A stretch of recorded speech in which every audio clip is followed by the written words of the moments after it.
At nandito naman kami sa kabilang banda. Sinususog namin ni Kuya Tuwad etong gubat na ngayon, pero dating kalsada ito ni Mr. Pumarada from the poultry house papunta ito. Paikot ito dun sa may hotel rooms. So nandito kasi may mga naglaland grabbing dito, sindikato. Tinapatan na natin ng guardhouse. Meron na tayong in-install dito na security guards. Ayun. Okay, so meron na bagong barracks dito, kuta ang ating mga tao dito sa Manalo K9. And I think maglalagay tayo ng mga protection dogs dito para kapag merong sumugod ng kung ano man ang masamang intensyon ay merong lalapa sa kanila. Para saan pa yung Manalo K9 natin kung hindi tayo marunong gumamit ng aso para sa protection nating pansarili. Ayan oh, ganda ng kubo ah. Parang sarap tumambay dito ah.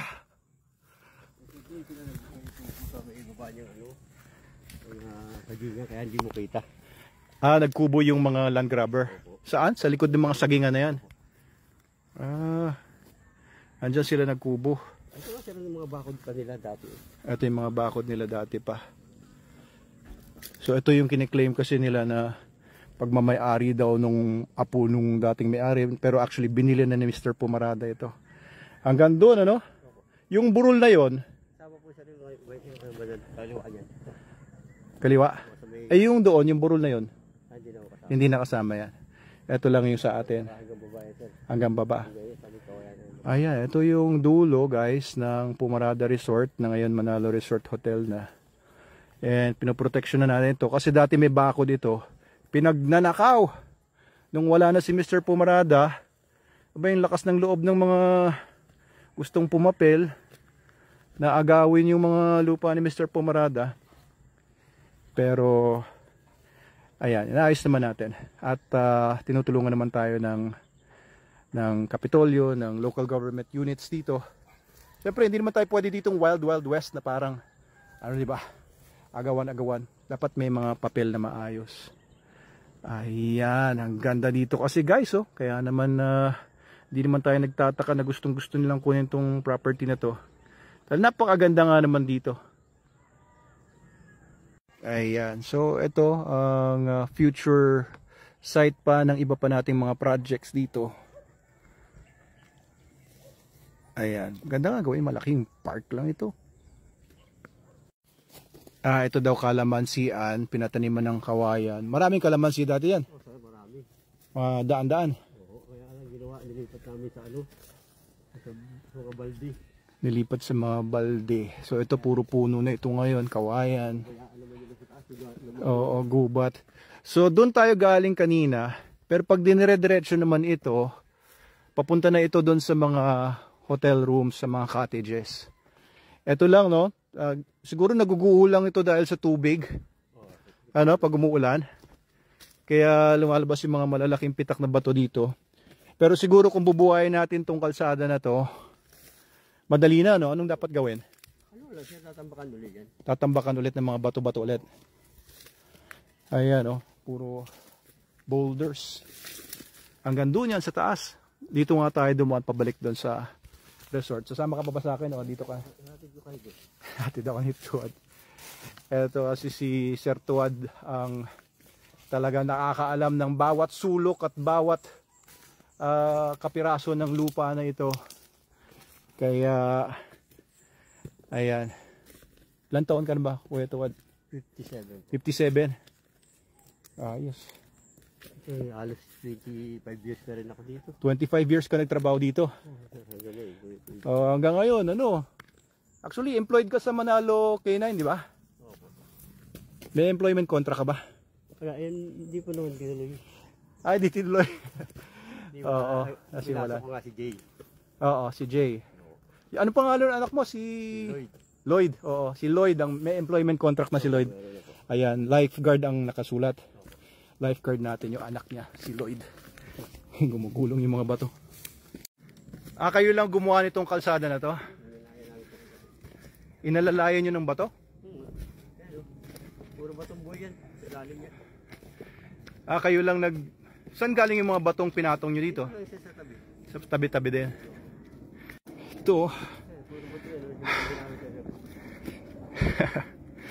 Ayan, puro bato-bato nga. Ha?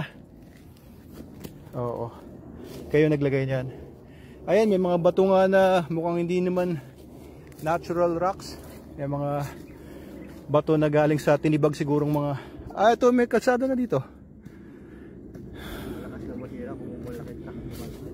Dati malalaking truck ang dumadaan dito. Kaya pala nasira agad. Ayan, nag-i-erode na rin yung lupa dito. Dyan yung kinuha yung mga bato. Oo. Pero hindi naman guguho yung lupa dito. Puro bato po yung ilalim. Puro bato rin yung ilalim. Kinuha na lang pala ng bato. Ayun oh. May kalsada na dito. Papunta doon sa mga cottage. Nakapagod din maglakad. Andun sa harap ng cafe yung sasakyan. Inikot natin yung buong lupain dito na 15 hectares. Dito may isa pang gate na nagsiseparate din ng farm area doon sa resort area. Dito sa side na to makita nyo, doon naman yung original nating lupa. May nagsusulsul dyan. May nagsusulsul. Yung kwento ni Kuya Tuwad na ngayon lang naman daw may mga land grabbers. Nung nawala na si Mr. Pumarada at ang pumalit ay si Dr. Manalo na babait-bait siguro ang tingin nila sa akin. Kaya naninindak. Hindi nila alam. Ayun o, yun yung overlooking natin sa viewing deck. Pulang-pula yung mga fire tree oh. Ayan, so nandito tayo sa baba. Ayan na yung mga cottage. Ayan, inikot natin yung buong resort. Salamat sa pagsama sa akin. Habang nakaupo kayo dyan, nakatitig sa inyong mga cellphone. At ako'y hingal na hingal at pawis na pawis. Si Kuya Tuwad, di na pinagpapawisan yan. Sanay na sanay yan dito sa bundok eh. Ayun o, yung mga guests tayo dito sa resort. Ayan, nakabalik na tayo sa sibilisasyon. Hello po, gandang hapon. Kamusta po kayo? Isang K9? Ayun, lalagay nga namin dun para panglaban sa mga nangaagaw ng lupa doon. Oo, kaya oo. Gusto niyo ba na aso? Meron kami mga pinapamigay. Marami na po ako. Marami ba? Hindi ko na nga po. Mga tiga saan po kayo? Dito lang ako pinangalan. Kakaintahin yung mga kapatid. Kainta, Binangonan. Kanina pa po kayo, umaga. Oo. Ilipat ko po kasi yung mga aso namin dito. Galing ako kanina doon sa dati naming lugar sa Makamot. Tapos, may konting mga aso pa doon, mga kulungan.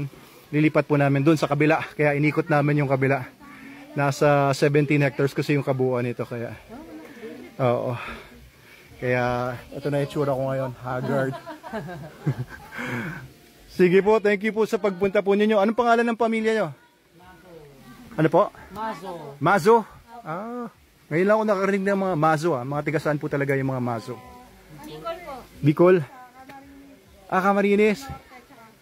Oh, ayos. Mga Oragon. Oo. Thank you po sa pagpunta. Kape po tayo doon sa cafe. Hello po. Sangyup. Hello po. Kayo naman po mga tigasaan? Binangonan. Kanina pa rin po kayo? Kanina rin po kayo. Magkasama po ba kayo sa kabila? Ayan. Sige. Oh, ano pangalan naman po ng pamilya niyo? Ako po yung Olive Gonzales. Olive Gonzales. Ayan, at ang kanyang pamilya niyo po yung makasama niyo ngayon. Thank you po sa pagpunta. Ayan, salamat po. Kape po tayo doon. Sangyup, sangyup. Good afternoon po. Ito si Kuya Greg, ang isa pa sa mga original dito mga tagapangalaga ng property. Ayun lang muna guys. Salamat sa pagsama sa akin sa pagpasyal. Pagod na rin si Kuya Tuwad.